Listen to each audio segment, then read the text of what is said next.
तो hello guys, कैसे आप सभी का स्वागत है हमारे अपने YouTube channel Ritesh Bihari blogs में। और मैं हूं आपका दोस्त एंड होस्ट रितेश बिहारी। तो हम लोग आज छुट्टी का दिन है और दोपहर में सारा घर का काम करने के बाद अभी हम लोग थोड़ा आए हुए हैं अपने खेत पे घूमने के लिए। तो हम लोग इस प्रकृति की गोद में बैठ के आज हम लोग संसार के उन 4 सुखों का वर्णन करेंगे या फिर उन सुखों के बारे में जानेंगे जो हमारे पूर्वज ये कह गए हैं कि बेटा अगर ये 4 सुख आपको जीवन में प्राप्त हो जाए ना तो आपको दुनिया के किसी और सुख की जरूरत ही नहीं है। अभी मजा आएगा ना भिड़ो। मतलब हमारे पूर्वज कह गए हैं कि बेटा अगर तुमको ये 4 सुख प्राप्त हो जाए ना तो तुमको दुनिया का कोई भी मोह, कोई भी ममता, कोई भी माया और किसी सुख की जरूरत है ही नहीं। अरे कहना क्या चाहते हो? जैसा कि आप देख सकते हैं कि हम लोग आज प्रकृति की गोद में हैं। मेरे चारों तरफ देख सकते हैं, मैं आपको और अच्छे से दिखा देता हूं। देखिए इधर सरसों का खेत है जहां पर पीले पीले सरसों हैं, है कि नहीं। और इधर देखिए, इधर देख सकते हैं खेत में खेसारी बुना हुआ है, ठीक है।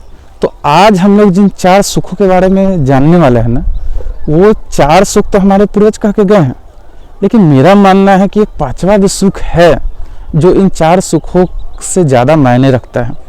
और हाल ही में हुई घटनाओं ने ये साबित किया है कि दुनिया का कोई भी सुख हो, लेकिन ये 5वां सुख अगर ना हो ना तो दुनिया का हर सुख, हर संपदा, हर यश, हर वैभव कुछ भी नहीं है। तो हम लोग ज़्यादा डिटेल में नहीं जाएंगे, थोड़ा शॉर्ट में ही, लेकिन उन 4 सुखों के बारे में जानेंगे जिनके बारे में हमारे बाप दादा कह गए हैं या हमारे पूर्वज हमें बता गए हैं। तो जो भी चैनल पर नए हो अभी चैनल को सब्सक्राइब कर लो, बेल आइकन को ऑल पे प्रेस कर दो, क्योंकि अभी मेरे होने वाले PCS के एग्ज़ाम, तो मैं कहीं ज़्यादा घूम फिर नहीं सकता। तो आपको ब्लॉग में मैं ऐसे ही अच्छी अच्छी बातें आपको बताऊँगा, टिप्स दूँगा। तो आप लोग सब्सक्राइब कर लो जाकर। और चलो अब हम लोग चलते हैं अपने वीडियो के कंटेंट के ऊपर, जिसके ऊपर आज का आप थंबनेल देखे होंगे कि जीवन के 4 सुखों के बारे में विस्तार से जाने। तो जीवन का जो पहला सुख है, आपको मैं एक ही बार में 4 सुख के बारे में बता देता हूं और उसके बाद एक एक कर 4 के डिटेल के बारे में बताऊंगा। तो हमारे पूर्वज कह गए हैं कि प्रथम सुख सुंदर हो काया, दूजा सुख हो घर में माया, तीजा सुख हो पतिव्रता नारी और चौथा सुख हो पुत्र आज्ञाकारी। लेकिन मैं कहता हूं कि नहीं, पुत्री क्यों नहीं। तो चौथा सुख है संतान आज्ञाकारी, होना चाहिए। तो चलिए पहले के बारे में जानते हैं कि पहले के बारे में हमारे पूर्वज क्या कहना चाहते हैं। तो प्रथम सुख सुंदर हो काया कहने का अर्थ ये है, काया का अर्थ यहाँ पे सुंदर बॉडी नहीं है, मतलब तमन्ना भाटिया, कैटरीना कैफ, सलमान खान की तरह एक परफेक्ट बॉडी नहीं चाहिए। यहाँ सुंदर काया कहने का अर्थ जानते क्या है? स्वस्थ मन, एक स्वस्थ शरीर। क्योंकि आपके पास करोड़ों की संपत्ति हो, अरबों की संपत्ति हो, खरबों की संपत्ति हो, लेकिन अगर आप एक कमरे में, एक अस्पताल में पड़े हैं एक बेड पे, और आप प्रतिदिन एक ही डॉक्टर, एक ही नर्स और एक ही कंडक्टर को देख रहे हैं, मतलब कंपाउंडर को देख रहे हैं, तो उस पैसे का क्या मतलब, क्या मोल है उस पैसे का? अगर आपका शरीर ही स्वस्थ नहीं है, आप मीठा नहीं खा सकते क्योंकि आपको डायबिटीज है, आप तीता नहीं खा सकते क्योंकि आपको बवासीर है, आप मेरी तरह 25-26 साल की उम्र में धंगज का दूध नहीं पी सकते क्योंकि चेहरे पे पिंपल्स है। तो अगर आपका शरीर ही स्वस्थ न हो तो सुंदर शरीर का क्या मायने रखता है? आपने देखा होगा बलवान से बलवान आदमी हो, 6 पैक हो, 8 पैक हो, 12 पैक हो, 20 पैक क्यों ना हो भाई, और कितना भी लंबा चौड़ा गबरू जवान क्यों ना हो, जब इंसान का शरीर स्वस्थ नहीं होता, वो बेड पे पड़ा रहता है, तो उसके शरीर के ताकत का कोई मोल नहीं रह जाता है। आदमी से बीमार पड़ता है ना तो उसके शरीर का सारा ताकत खत्म हो जाता है। तो आप समझो, तो पैसों से यह नहीं मायने रखता। पैसों की तो हम लोग बात ही नहीं कर रहे हैं अभी। पैसा तो बहुत दूर का सुख है, वो हाथ के मैल के बराबर है। पैसे तो हर कोई कमा सकता है किसी भी विधि से, लेकिन हम लोग बात कर रहे हैं आज दुनिया के उन 4 सुखों के बारे में जिसके आगे हर सुख बेकार है। तो प्रथम सुख सुंदर काया होने का मतलब है ना स्वस्थ शरीर। अगर आपका शरीर स्वस्थ न हो तो आपके लाखों करोड़ों अरबों की संपत्ति का, आपके वैभव का, आपके यश का कोई मोल नहीं है। और दूजा सुख हो घर में माया। घर में माया कहने का मतलब है घर में शांति। आप दिन भर कहीं से थके हारे धूल धूप फाके आए और आप हाथ मुंह धो के खाने पे बैठे भी नहीं कि आपकी पत्नी बोले क्या सासू माँ ये बोल दी है, ससुर जी ये बोल दिए हैं, देवर जी ने ये कहा, देवर जी ने गलत निगाह से देखने की कोशिश की, या फिर आपकी माँ खाने पे बैठे और आपकी माँ के कहे आज बहू ने ये कर दिया, आज ये नहीं बनाई, मैंने ये बोला तो बहू ने ऐसे बोल दिया। ये जितना तरह का कला है ना, घर का जो कला है, मतलब इंसान स्वस्थ है, स्वस्थ शरीर है, लेकिन जब आप बाहर से काम करके थके हारे घर पे आते हो ना, तो आपको आवश्यकता होती है एक शांति की। घर में एक शांति की जो आपको मिलती है, मतलब वो शांति जो आपको मिलती है ना, जैसे आपका शरीर स्वस्थ है और आप बाहर से काम करके घर पे आए, तो घर में जब शांति होता है ना, तो आपका भी मन काम करने में लगता है। ठीक है। और तीसरा सुख हो पतिव्रता नारी। लेकिन मेरा कहना का मतलब है कि सिर्फ पतिव्रता नारी ही क्यों, पत्नी व्रता पति क्यों नहीं, है कि नहीं।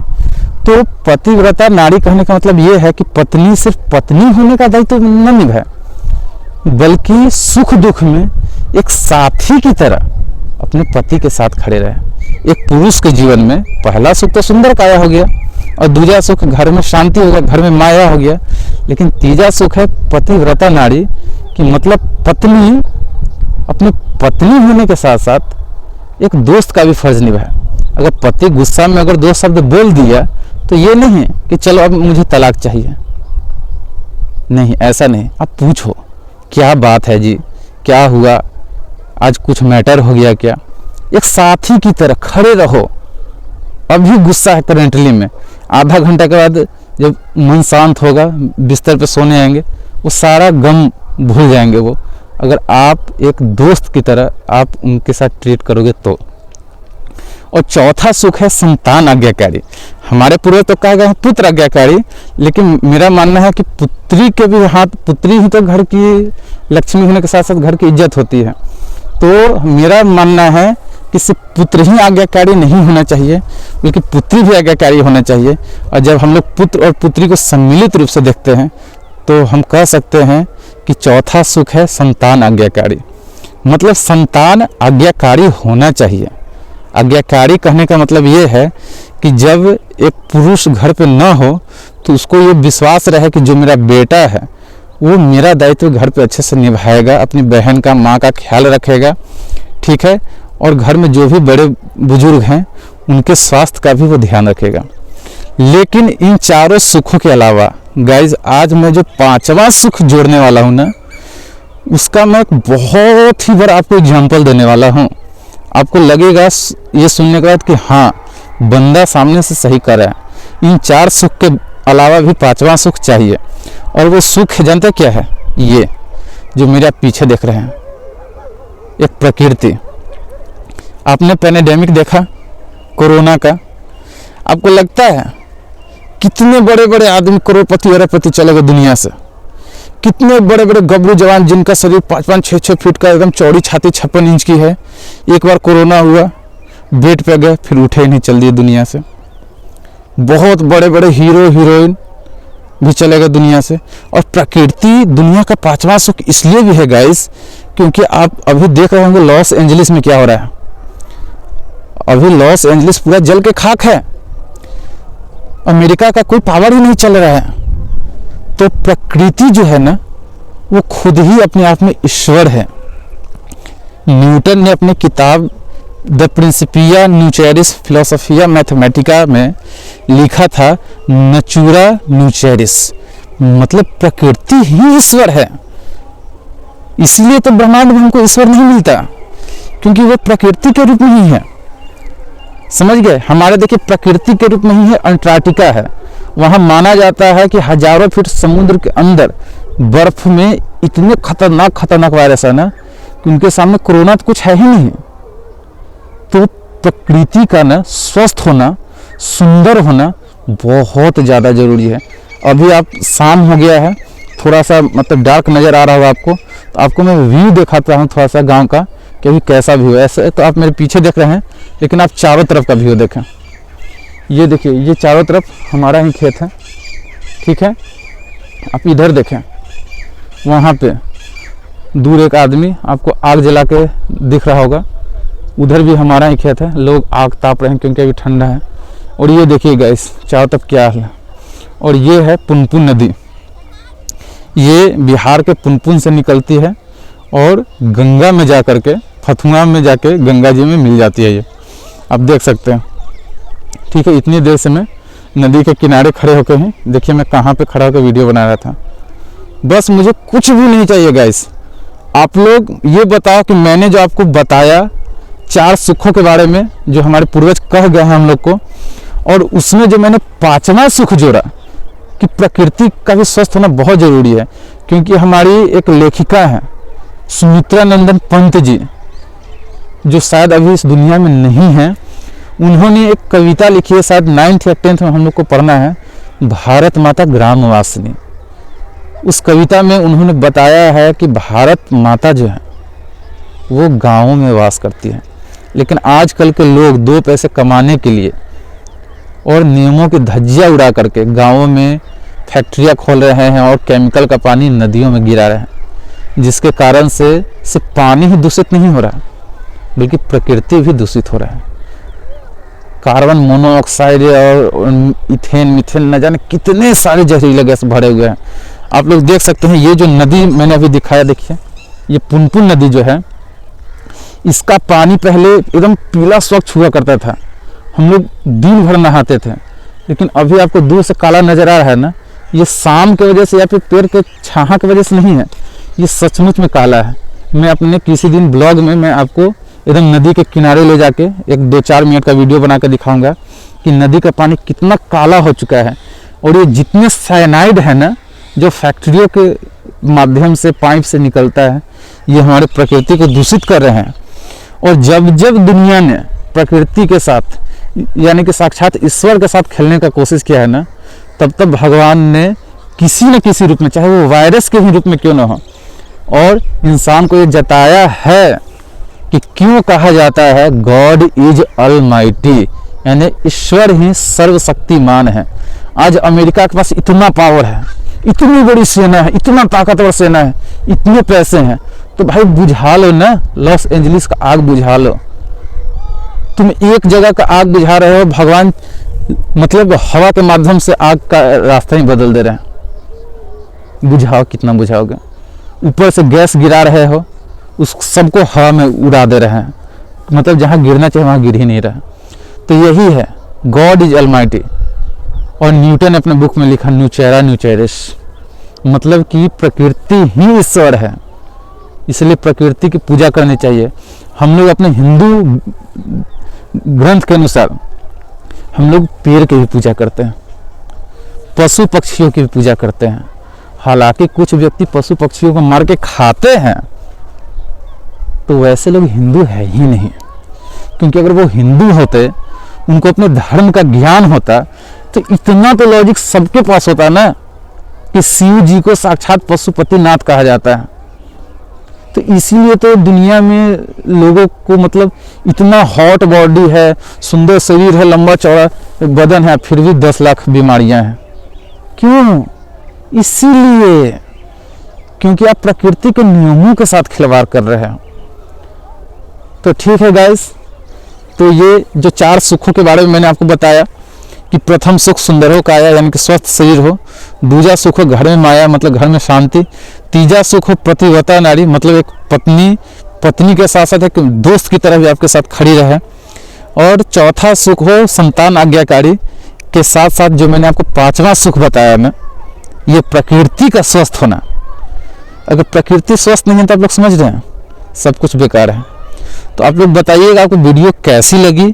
अब वीडियो अगर अच्छी लगी और ऐसे ही और अच्छी अच्छी बातें अगर आप जानना चाहते हो, तो आप अभी तुरंत बिना किसी विचार विमर्श के, बिना किसी देरी के आप सब्सक्राइब कर लो रितेश बिहारी को, यानी मुझे, रितेश बिहारी ब्लॉग्स को, ऐसी अच्छी अच्छी बातें जानने के लिए। तब तक के लिए अब देखिए शाम बहुत हो गया है, अब हम लोग रुक नहीं सकते, घर पे सब लोग खो गए होंगे, तो हम लोग चलते हैं, आप लोगों से अलविदा लेते हैं। और जाते जाते इस प्रकृति के बारे में मैं इतना ही कहना चाहूँगा एक शॉर्ट में मैं ये डाल दूंगा प्रकृति के बारे में, लेकिन इसी वीडियो में मैं रिकॉर्ड कर ले रहा हूँ कि अगर आप दूर आसमान को देखेंगे ना, देखिए अगर पीछे आसमान को अगर आप देख सकते होंगे तो आपको जो लाल लाल लालिमा लग रहा होगा ना, आपको लग रहा होगा कि कहीं ना कहीं धरती पे जाके आसमान मिल गया है। तो वो एक दिलीप साहब का फिल्म का गाना है ना, वो मैं गुनगुना के आपको बता दे रहा हूँ। वो आसमां झुक रहा है ज़मीन पर, देखिए उस आसमान को देखिए, लग रहा है ना कि ज़मीन पर झुक रहा है वो।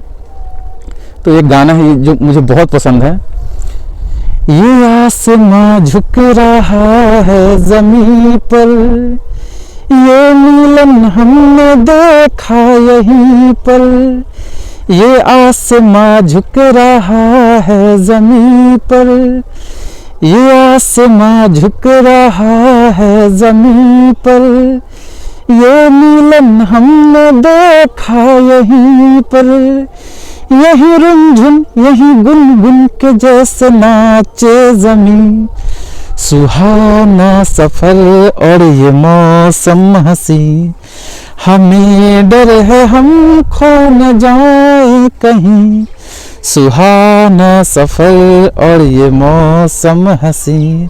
तो थैंक यू गाइज, आप सभी का शुक्रिया वीडियो पर हमारे बने रहने के लिए। शाबाश बेटा। अगर आप लोगों ने इतनी देर देखी होगी तो आपको जरूर कुछ जानने का ही मौका मिला होगा। तब तक के लिए thank you so much guys. आप लोग स्वस्थ रहें, सुखी रहें, आपका सुंदर काया हो, सुंदर मन हो, घर में शांति बनी रहे। तब तक के लिए थैंक यू सो मच। तब तक के लिए चलते हैं, दुआ में याद रखिएगा। Thank you so much.